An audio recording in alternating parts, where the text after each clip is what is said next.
Yeah, and I have hero of the day today, Levon. Congratulations! Such a big fight, and finally you managed to win this game. What happened at the very beginning, and what you think were the critical moments? I think you got a nice position. Yeah, I think I looked at something like that with my second Aram Hakopian, but I didn't really remember what I had intended. But I think this all makes perfect sense. You know, I'm just developing. And yeah, I felt c5 is very strange. I thought c5 is not the move, because after that somehow, you know, I mean, if he has to play d5, then it's not going to be good for black. Yeah, probably he can take on c3 and then just, but I think maybe it's more precise to take one move before. Mm-hmm. So I think let's go for some critical moments. I think there were so many in this game. So you pushed this d6. I think it was really important, yes, to get rid of this pawn and took on c3 I was very afterwards. surprised by queen e7. I thought rook fc8 or rook ac8, some sort of, you know, it's a tiny bit better for me, but it's not the end of the world. Because after this, it felt really comfortable for me, you know, because queen comes to f3, and I felt it should be a very nice position for me. Yeah, and then knight d4, of course, was surprising. I mainly looked at knight d5, and I thought, you know, it's a tiny bit better, pleasant position. You know, you can play forever. And after knight e4, I think this is a very nice position for white. Yes, everybody agrees with you, but I think it was actually this moment when he played f5, which made his position even worse, yes? No, I saw that I can take and play rook d7, but queen b8, I wasn't so sure I can immediately benefit from it.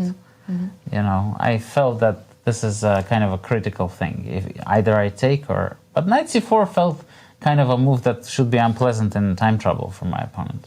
Yeah, you had many choices at this position. Actually, when it's good, it's hard actually to make the choice, yes. So, no, because I felt a4 is such a risky move, you know, strategically, you know, this always is hanging. I have this queen d3, f3 ideas. Maybe concretely I blundered something. It's quite possible, but... did you feel at any moment that, you know, win was slipping, or which was this moment? Yeah, I think somewhere here, somehow, I underestimated this rook b8, and I felt, you know, it's a very good position, but it's not that easy after knight c6. But still, because I was in time trouble, I felt, you know, if I play slowly, I might not get the chance.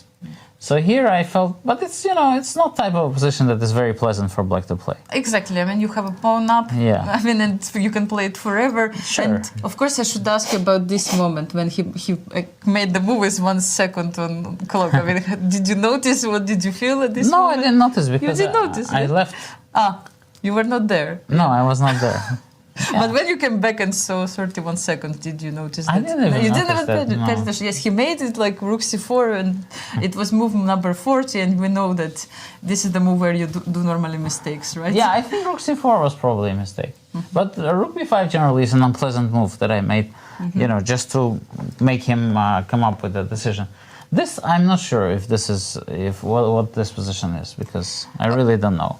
Okay, Peter, you played actually very well. Peter showed us many lines, and I think you played really good from this point, and finding the more or less the only lines. And maybe you just can show a couple of moments where you It was very surprising, you know, that this is actually winning. I felt that here... Yes, that here I somehow started remembering, and I couldn't remember it fully. Because I think the rook is on the short side, so maybe this is losing. Let's say king b5, doesn't matter. King g3, rook h8. I mean, it's of course embarrassing not to remember, I mean, this basic position. But I somehow remembered something like this.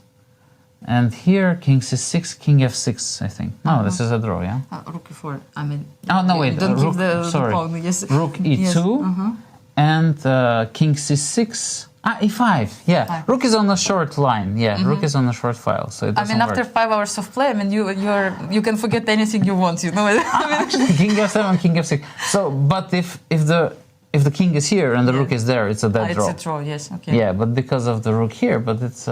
I was kind of shocked that I have to resort to this. And here, of course, I think h3 is the only move I felt. Maybe something else is winning too. But I felt I need to play this in order to have this rook c4 business. But here, I was very shaky. Yeah. You can imagine. But I mean, to win such a game, which actually now you have +1, it's complicated with the standings, but do you feel as a leader now of the tournament? Co-leader? Well, it's hard to tell, but, winning a classical game is always a wonder, as my friend Boris Gelfand said, and I agree with him even more so nowadays. So you need to make a little wonder to win, and I'm very happy I managed. Exactly, this is what happened. Thank you so much, Levon. Thank you. Have a good rest tomorrow. We have a free day. All the best in the next games. Thank you very much. Thank you, Anastasiya. Thank you for Levon. And indeed, that move h2,